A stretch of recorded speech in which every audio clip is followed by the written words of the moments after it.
Okay, part 1 of fixing this cone crusher, Sandvik QH331, which now has broken this flexible connection between the diesel engine's flywheel and the clutch who drives the crusher. So I'm just gonna make a fast first movie here now, because we just found out what was wrong, and I'm just here to pick up my tools, because this won't be a quick fix, but I don't know, a week or so. So this is the Caterpillar C9 engine. Here is the clutch, the HPTO 12,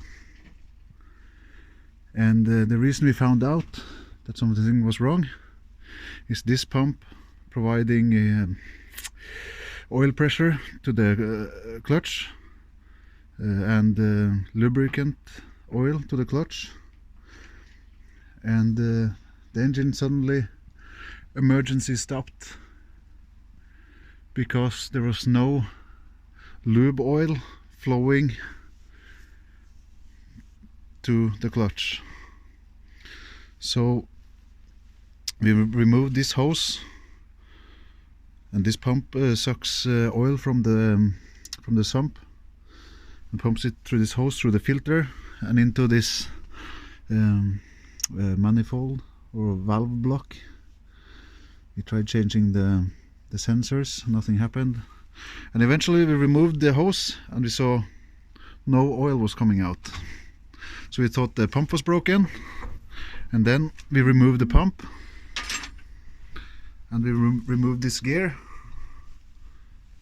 to see that even though the engine was running, the pump was standing still.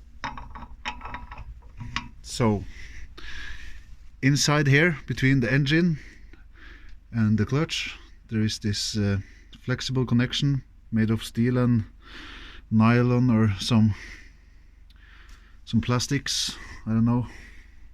So anyway, all this has to go.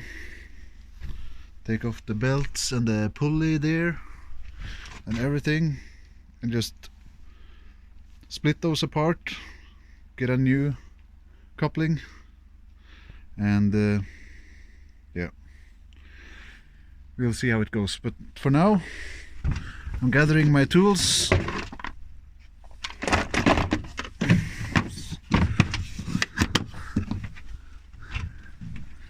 And I'll be going home.